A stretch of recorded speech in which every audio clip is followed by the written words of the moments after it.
Welcome to Big Apple Mountain Tarot. I'm Mike Rusnak. I'm Everest Hall. In this video, we will discuss the new moon in Cancer that's going to happen on July 14th. That's Bastille Day.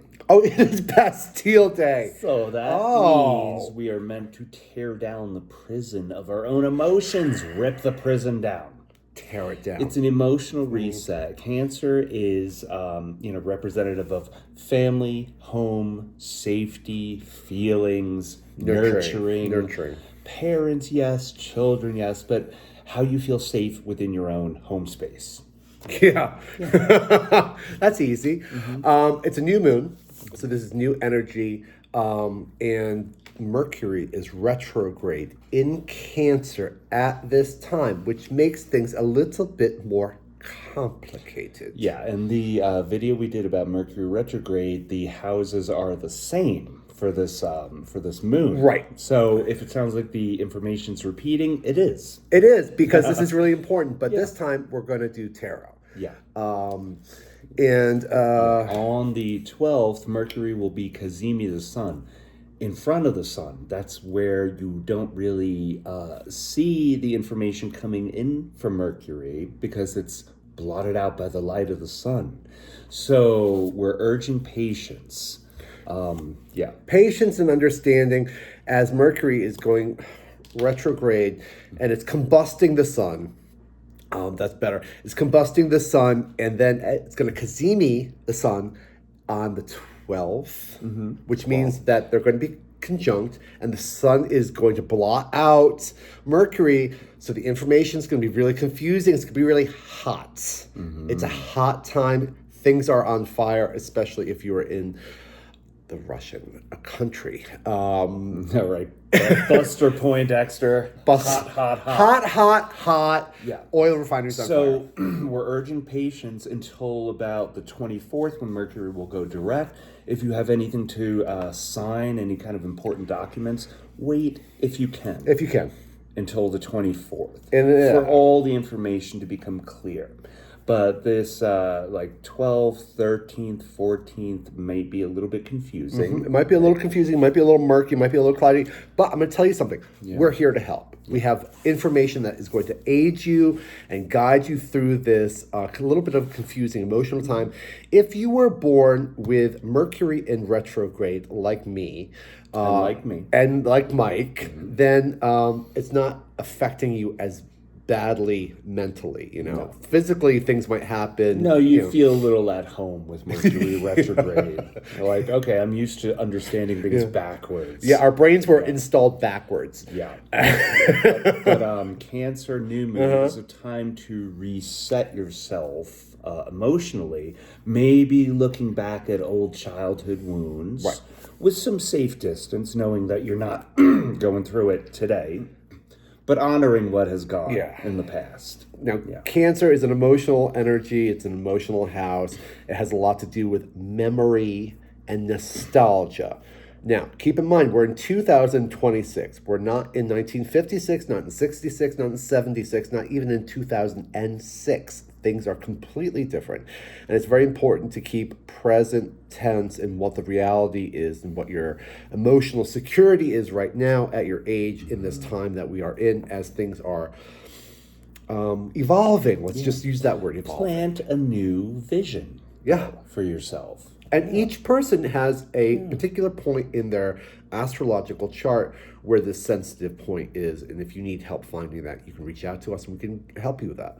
But it's generally wounds around not feeling seen, not feeling heard, right? Yeah.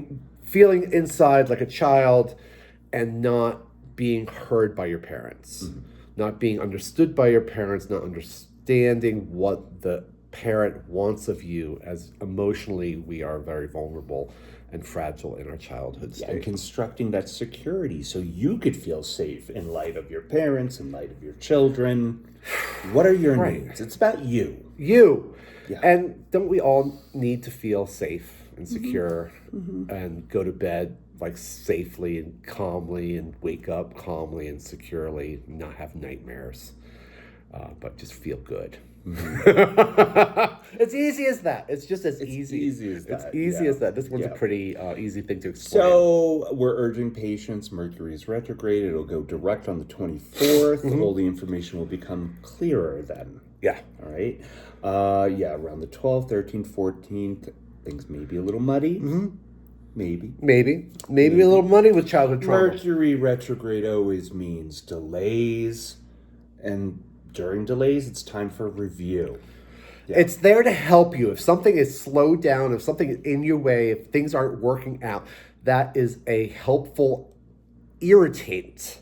That is helping you to understand how you can refine things and make things better and temper your expectations. Redirect things. Just take all the R words that you want. Don't be scared of the retrograde. It is there to help you, and we are here to help you. And we have tarot cards. Retrogrades bring reality. Oh, I like that. Retrogrades do bring reality. Yeah. All right. So we'll quickly go around. It's emotional message. Cancer's all emotion, all feeling. It's a little soupy. It's a little uncomfortable. It's a little bit. Yeah. A little bit. It's a little bit, but but we'll start with Aries as tradition. Quickly go around. Okay, so for Aries and Aries rising, this energy is in your 4th house. Not so easy for you because it's squaring the moon. Right. This new moon. This is literally about family and security, home. Understanding where your family is coming from, where you're coming from, especially your parents. It may require a bit of biting your tongue, right? Yeah. Now, this is going to be information coming to you from your family. This is information coming to you from your parents, from your house, from where you are living and where you're feeling secure. There's some message that's coming towards you. And you have to pay attention to this because it's going to be making your life a lot easier. Aries, dear Aries, we love you so much, but sometimes you just are on the go and you leave everything in the dust. Yeah. So tune your big ear. Tune your big ear. To your family. All right. So I'm going to cut the deck here. There. All right. So for Aries, my dear Aries. Boom. Okay. Has family left you feeling like you are hanging onto the side of the playpen yourself? Right? Here's guardrails. All right, this figure's been through a war, but they are still there. Your family is still there to support you. They might need to tell you that they have boundaries, that they need for you to abide by. Or perhaps this is you telling your family that you have boundaries and that you need a little bit of alone time to process, quiet time, downtime. Yeah. Boundaries are really important to achieve a sense of peace inside yourself. If you're constantly being invaded emotionally by your family, if there's a lot of pressure on you from your family and your friends to achieve some sort of community goal in your house, in your community, in your security, but you're feeling really emotionally penned in, you've got to have these boundaries. You've got to have a lock on your bedroom door where you can, retreat to. Walking on eggshells. Right? Yeah, boundaries. Yeah. Taurus. Listen to your family, Aries. Aries, please listen to your family. They love you. Yeah. Taurus rising. This energy is happening in your 3rd house. 3rd house represents communication, right? Communication is ruled by Mercury. Yes. So this means passwords, documents, keys, computers, like the irritating little things about life. Pay extra attention to these details. Something is there to tell you that you've got to pay attention. It's within your neighbors, within your community, within your siblings. It could mean a little bit of short distance travel, right? Sure. And with travel during Mercury retrograde, there are always delays. Just build that understanding in, right? Build that understanding. What you can control is your own communication. You can't necessarily control the communication coming to you, the information coming to you. You can control your own reaction. Right. So, here we have the magician. That's some skill. That is some skill. Now, the magician is taking, it's almost like he's an antenna here in this message about your 3rd house. He's taking the information and he's transferring it from space, from like the atmosphere, into his mind, and he's making it a reality. He's transferring it from a thought form into reality through with the will of the mind. Now, sometimes the magician could be a card about manipulation, where you're trying to manipulate people or trying to manipulate reality. Be careful of this. We all do this. It's not a bad thing, We all it's a human thing. It's a human thing. We all want to have a politic. But if you're having a manipulative politic here, be careful, because the information is going to be scattered, and it'll be blowback. It'll be blowback. Yeah. Now, there's a lot of yellow in this card, which means it's about the ego. The ego is the sun in the solar system. The sun will Kazemi Mercury. Yeah. So, just be kind of careful. Patience as you're trying to make things reality. And after the 24th, things will become clearer. Yeah, they sure will. And hopefully you'll have that solid object that you've been thinking about. Okay. Gemini and Gemini rising. This energy is in your second house. Second house rules finances, your own values, your self-worth. There may be a bit of panic, like all of a sudden you don't know what's going on with your finances. You have to get very real with it. Yes. Do things by the book until the 24th, right? Yeah. Okay. There you go. Here's Cancer's card. The Chariot represents Cancer. This is a higher arcana card. Why does this represent Cancer? I'll tell you why it does. It's because this card is about emotional stability and balance. You've got these two opposing forces, black and white, negative and positive, and they want to pull each other in different directions. We all know what this energy feels like when you're emotionally being pulled in two different directions, especially when it comes to finances and your self-worth. The secret here is to be steady and to try and balance everything and to emotionally keep it cool. If you're calm inside, you won't have to do so much pulling on the reins. Yeah. I'm not a very good driver, and Mike is a really good driver. And one of the things that Mike has taught me about driving is to keep a light hand on the steering wheel and keep your elbows disengaged. And loose.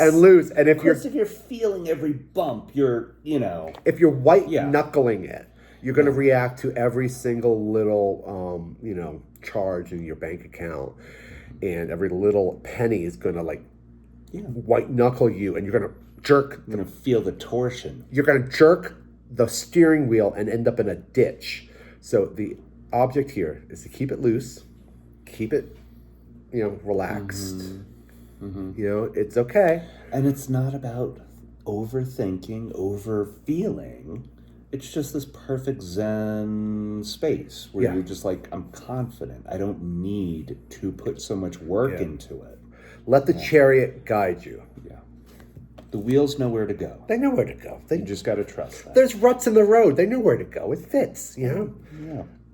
Cancer. This is your first house. It's all about you. There may be some self-confusion here, right? Forewarned is forearmed. Yes. Yeah. It's about close relationships. Yeah. Close relationships. This is about your body. This is about your life's path. Your ego. It's first house. It's super important. It's everything that you're kind of being brought into the world. It's the whole world you're inhabiting. But this is your moment. You are allowed to rock the boat if you need to. Yeah. Cancer. There could be a lot of confusion here about your body and about your place in the world, and also your relationships, because the first house is opposite the seventh house, which is the relationships here. Who are you within your own relationships? And this is your card. You get the Lovers. This is a big card. The Lovers. Who is your lover? Do you know where you end and your lover begins? Is it too codependent? Is it too muddy? Right. Are you living for your partner? Or are you living for yourself? Right. Now, ultimately, in the heteronormative universe that this is, the Lovers is about some sort of birth. These two people, we all have multiple examples of lover card in our life. These are the people that you are karmically attached to. that you do things with, that you like have babies with, you have relationships with, you have financial relationships with, they last long. These are the people that you think about all the time. You know, even if they're not in your life at that moment, they're still there, and there's some sort of, you know, birth that's happening. Some kind of passion. It's almost like a volcano right here, you know? There's a passion that happens between these two people, and it's getting a little confusing with Mercury kind of going around in your first house here. You know, who am I? What's my purpose? Who are these people in my life? You know, how can I nurture them? You know, why are they so mean? Why don't they, you know, like, why is everyone so rough on me? Jupiter spent a long time in your sign, and now it's moved into your second house, which means an expansion of your own values. Yes, and self-worth. Right? Yeah. And the people in our life are there to help us with this task. And sometimes the baby that you have with them is your own sense of self-worth. Your own sense of trust. Trust, yeah. I trust that this will happen, and I trust that we will be able to achieve this. For Leo and Leo rising, more discomfort because it's the 12th house for us. I'm sorry. For us. Sorry. It's about hidden fears, family patterns, old wounds that need releasing. All right, toxicity, cleansing, old habits. Maybe this is about recidivism, which is like falling back into an old pattern that you thought you were beyond. Yeah. Yeah. Leos, are you sleeping okay?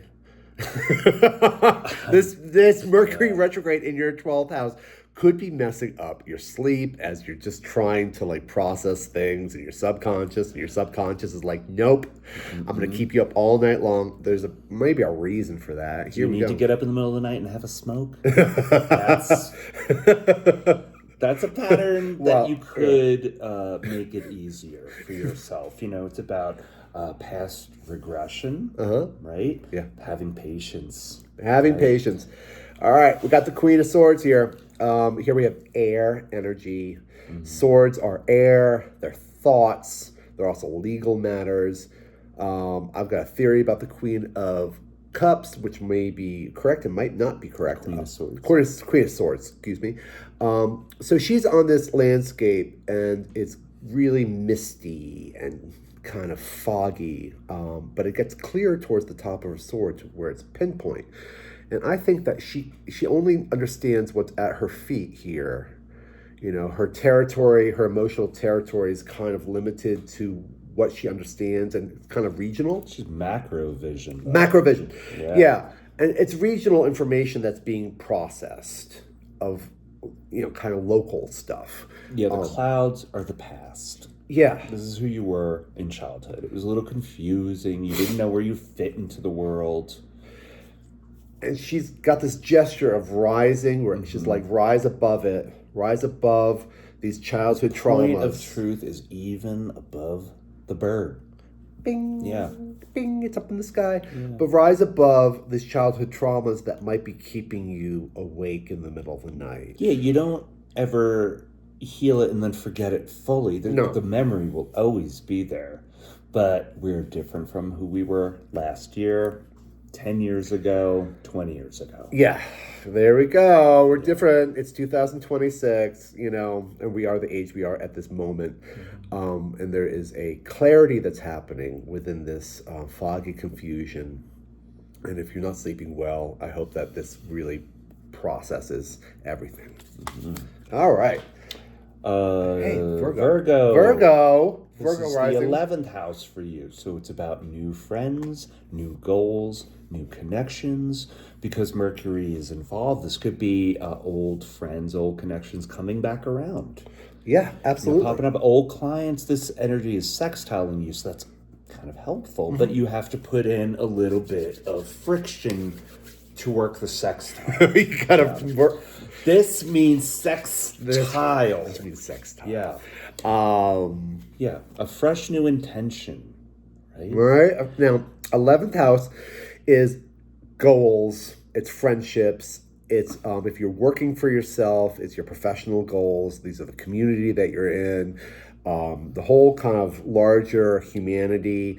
There is a puzzle you need to figure out during this time. Do not rise from this action, or you will stab yourself with 3 swords in the face, and that is not nice. If you slow things down, you'll be able to understand more, absorb more, realize more. This card is about rest, and over there's a little stained glass, and it's about the Annunciation. There's a birth happening here, a birth within our fraternity, a birth within our goals, fraternal goals. This needs to be figured out quietly, in private, in rest. As we were mentioning in the beginning of this year, it's a fire year, and it is wearing people down. I'm exhausted. I'm so tired. Yeah. I'm so tired. And I wish that I was right here in this mausoleum, resting quietly in the dark and in the cool, and not in the sun and the heat as we are in New Mexico. So crispy. So crispy. So keep it cool. Keep it cool. Keep it chill. Think about it. Don't do anything in your goals. For Virgo, rest is work. Rest is work. You have to force yourself to slow down. Virgos are always doing. Always. The rest is the work. If you're it's like working out. You've got to rest after you do a big workout. If you're a muscle person, the muscles need to work, and also your emotional muscles need to work. While you're resting, you could review your old goals. Yeah. Yeah. It's not just to be discarded, it's to be reflected upon. Bingo. For Libra and Libra rising, this energy is in your 10th house. That represents work and career and your job. Your status. Also parents, though. Who you are in light of your parents. Ask the deep, uncomfortable questions, though. All right? Maybe this is reconnecting with a parent or a parent figure. Right? Or this could just be misinformation. Misunderstandings about our 10th house. And it's just weather. It will pass. It will pass. This feels emotionally uncomfortable. We have 3 swords piercing our hearts on a rainy, awful day. This is like that 45-degree rain where it's not snow, it's just freezing and gross and awful. It's just weather. There's a misinformation, there's a miscommunication. Swords are thoughts. Thoughts are not reality most often. Thoughts are just there to torture us sometimes.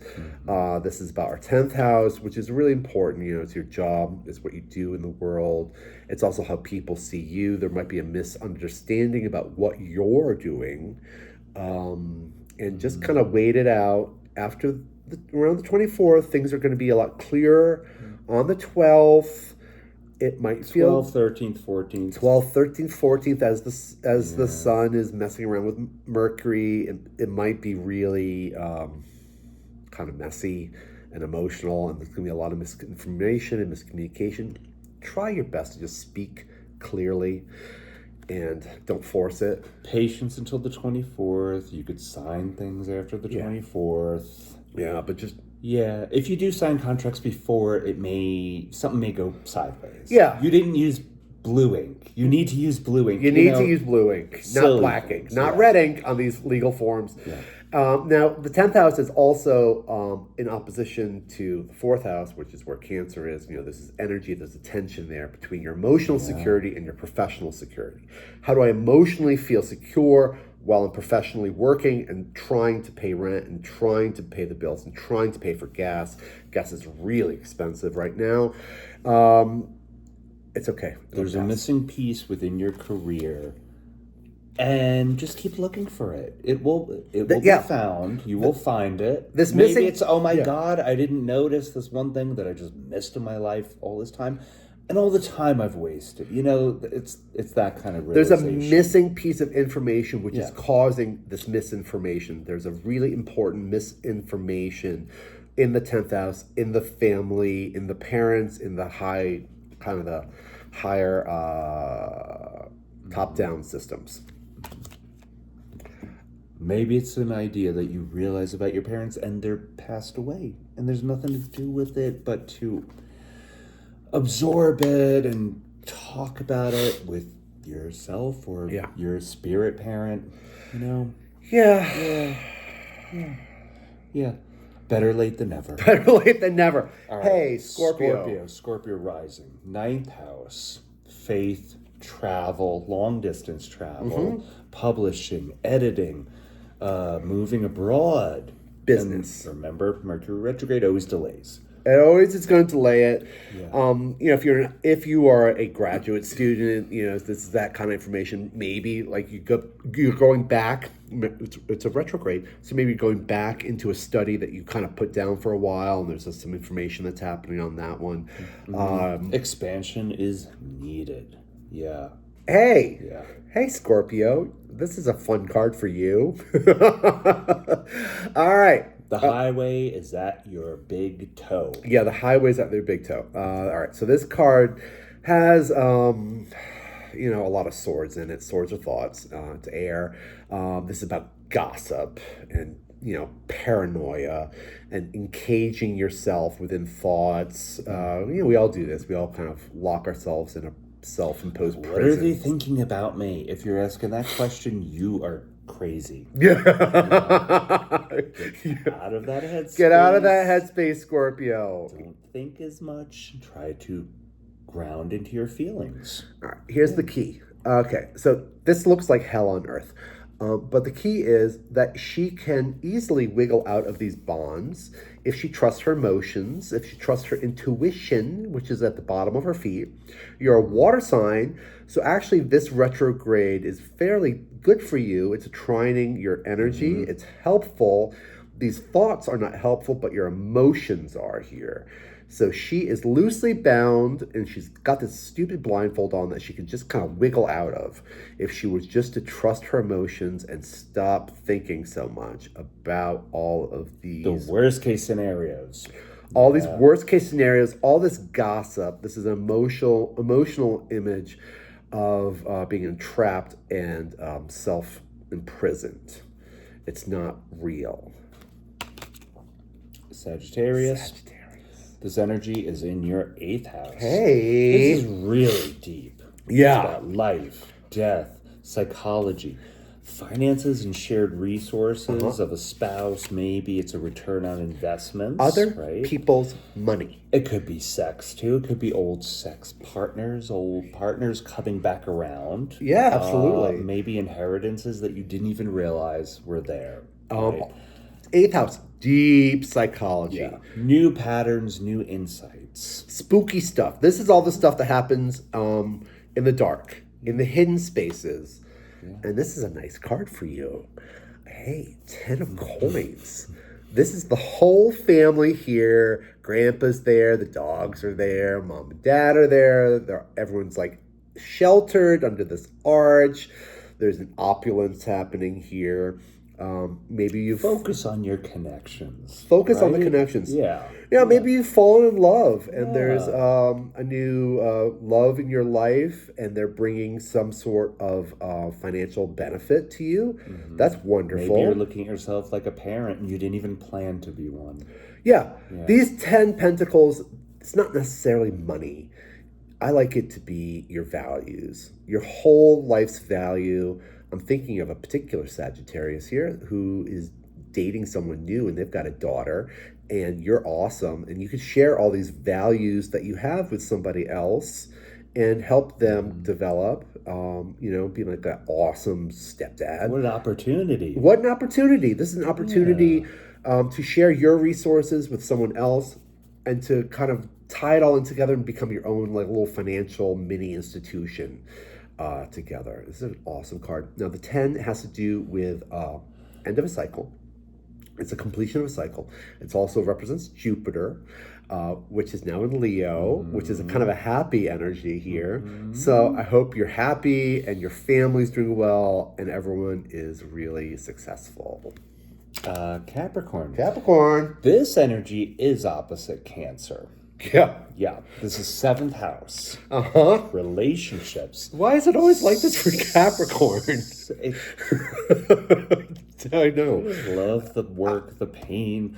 It's about who you are with your relationships. Safety and other people. The balance between work and home, right? Yeah. How do you balance like your professional life the drive to do things and the people that you have in your family, the loves in your lives, the literal people in your family, the relationships you have. Your legal matters too. 7th house is about legal matters as well, and karma. It's a lot about From karma. the 12th through the 14th, there may be an uncomfortable conversation that you need to have, right? Liberation is coming. Yeah. After this reassessment, there's a leveling up for your own nurturing. Right. Okay. Victory with an audience. Here we go. Victory. This fellow is riding a white horse into town. He has been victorious in some sort of event, some sort of battle. Often this battle is about the battles we have internally. You know, how do I battle myself so I can get along with people and get along with society and just kind of make things work better for me? There is a little key to this card. See the wreaths? He's got a victorious wreath on his head, and he's carrying... It doesn't come with kindness. No. No, It comes with courage. Courage, says a lion. Yeah. This victorious fire energy, these are wands, this is versatility. This is about defeating something so you can be a champion. Perhaps defeating your concepts of how you work and how you nurture. Maybe you've put your own self in a box within your relationship and have told yourself, I need to be this person. I need to. And all of a sudden it's like, why do I need to? Yeah. And all of a sudden you're in a fight with yourself on your performance. And it feels like it's a battle. Lot of pressure. You know, you could just put your old self to rest and just address things new and fresh and talk to your family and your relationships and your friends and your lovers and your boyfriends and your girlfriends and your husbands and your wives and be like, you know, how we doing? Can we just have a little conversation? Are we okay? Just do it new and fresh and genuine. Yeah. You know, this might be just a simple emotional check-in with your family and friends and lovers and relationships on how things are, and just double check with them. And, you know, plan accordingly and just adjust and defeat that workhorse demon inside. Remember, it's the devil card. Oh, it's the devil Capricorn card. is the devil card. It's the contracts you make. But you willingly get into bed with the devil and say, I have to put these chains on because it's just the way work happens. You can't leave New York. That's where all the money is. You can't. You have to stay there. That's not necessarily true. That's not true. It's not true. You know, there's lots of opportunities outside of your reality. It's not boxed in. You're not tied to anything. You can be really versatile. You're more free than you think. And one of the things about the wand card, the fire card, is that they're about versatility. A wand can be used as anything. It can be used as a stick to knock someone over with, or you can build a house. Or to row a boat, or a rolling pin to make a pizza, or... You know. Or you could chop it up into little tiny pieces of wood and make paper pulp and write your love a letter about how you adore them. Versatility. Okay, Aquarius. Aquarius rising, this energy is in your 6th house. Again. 6th house. Routine. The way you go to work, to and from, who you are in service to. It's about your health, your gut health. The people that work for you, your pets. A review of your own health, right? Are you working out at all? Are you in service to your pets? Yeah. There's a new beginning, though, and eyes on the future with what you want to do for your career. Right? Maybe it doesn't feel so easy. No, maybe it doesn't feel so easy. Second nature. You know, it's like, oh, this feels unusual. I haven't done this in a while. Right. But there's a missing piece to the puzzle that you're looking for. Right? Yes, Aquarius. So we're kind of stubborn and kind of fixed in our own weird realities. Kind of. You know, we're not always the most emotionally kind of tuned in figures. But here we go. Imagine yourself on a spring day, and it's like 52 degrees. It's kind of crisp, but the sun's out. You're walking through a meadow, and you find a sword in the grass that has been lying there for 1,000 years. and you pick it up and you're shocked at how heavy it is, how unwieldy it is, how long it is.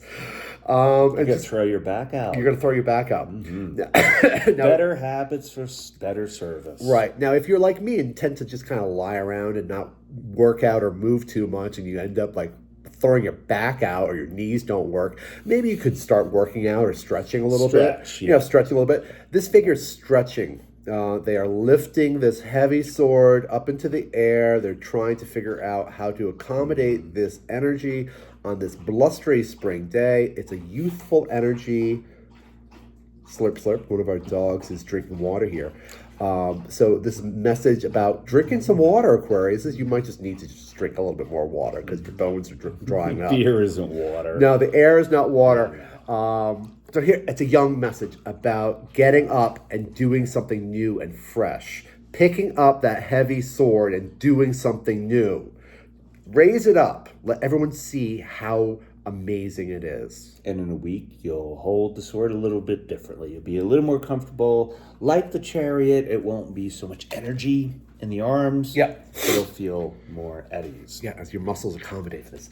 Now, Pisces. Pisces, last but not least. Pisces, we have, for you, fifth house. Joy. And it's trining, so there's some ease within this energy. It's about children, hobbies, talent, joy, romance. The things you do just for the fun of the things that you do. Pure creativity.